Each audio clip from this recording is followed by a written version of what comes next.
border crossings just got a lot more automated because China is turning to humanoid robots to tackle congestion at one of its busiest border crossings with Vietnam. At the Fengchenggang checkpoint in Guangxi, robots from UB Tech Robotics are now helping manage heavy traffic from travelers and cargo. Inside terminals, the machines guide passengers, answer questions, and organize queues using AI and multilingual support. Out in freight lanes, they scan containers and verify shipping data in real time. The rollout marks a major real-world test for humanoid robotics in tough, unpredictable conditions. If successful, officials say similar systems could soon appear at airports, rail stations, and seaports, reshaping how border operations run worldwide. And if you want your design to help reshape the world, you need the right components. And there's no better place to find them than Mouser Electronics. Hirschmann Spider 3 standard and premium unmanaged line switches provide simple, cost-effective Ethernet connectivity for industrial applications. The standard line delivers reliable performance in harsh environments with compact design, gigabit speeds, PoE Plus support, and low power consumption. The premium line builds on this with enhanced durability, extended temperature ranges, and additional certifications for demanding sectors like transportation and marine. Both lines feature fanless operation. With fast and gigabit Ethernet options and rugged construction, Hirschmann line switches are built for demanding industrial environments. They're ideal for automation, manufacturing, and networking applications that require dependable, maintenance-free switching. Check them out today by visiting Mouser.com or by clicking the link below. Failure is just part of designing, but what happens when it comes to your switch contact block? To explain, we present David's Corner. Thanks, Andy. In the past episodes, we've talked a lot about troubleshooting switches, typically troubleshooting the switch contacts. But let's dive a little bit deeper into that and what actually makes a switch contact go bad in the first place. Well, so that you don't have to break one open, I already did.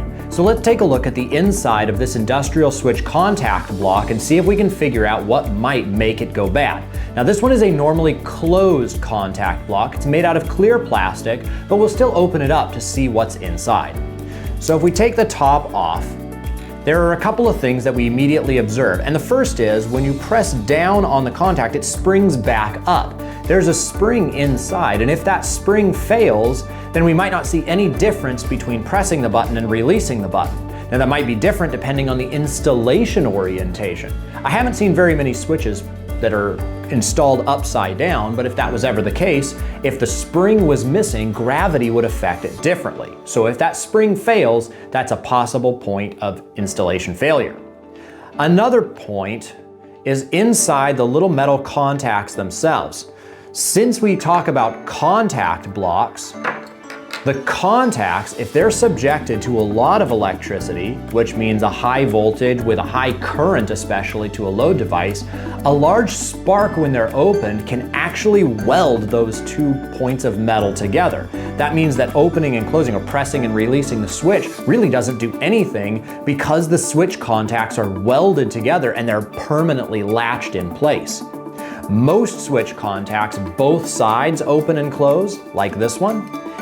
I can release both of these and I can see those contacts inside.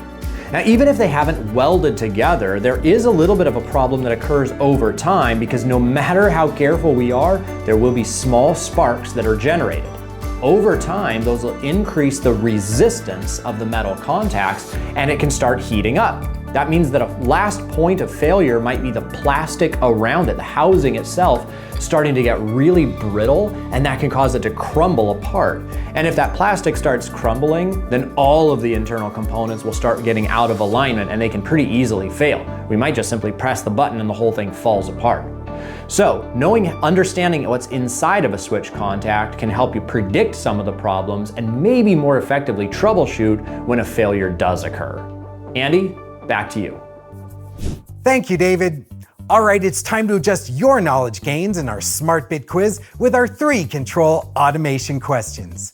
The questions are scored using actuator output percentage, and today we're going to be testing your knowledge on Razzle, the checkpoint humanoid robot. Let's begin with our first question worth 25%. The checkpoint is bustling. Razzle must get to a cargo for inspection.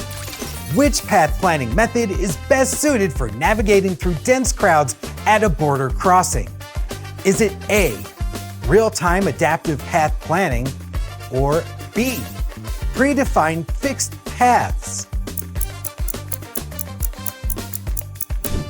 And the answer is A, real-time adaptive path planning. Real-time planning allows the robot to adapt to changing conditions and avoid obstacles. Okay, let's move on to our next question worth 25%. Razzle gets stopped by a confused traveler. Which interaction model improves communication between robots and international travelers? Is it A, scripted responses only, or B, AI-driven contextual interaction? And the answer is B, AI-driven contextual interaction. Context-aware AI enables flexible, natural interactions. Okay, let's move on to our final question worth 50%. Razzle finally gets to the cargo for inspection. Which data validation approach is most effective for cargo inspection automation? Is it A, fully manual verification, or B, automated validation with human-in-the-loop oversight? And the answer is B, automated validation with human-in-the-loop oversight. This combines automation efficiency with human judgment. Want to try again? Just click the link on your screen and be sure to check out our other Automator's Edge videos for the latest in control automation.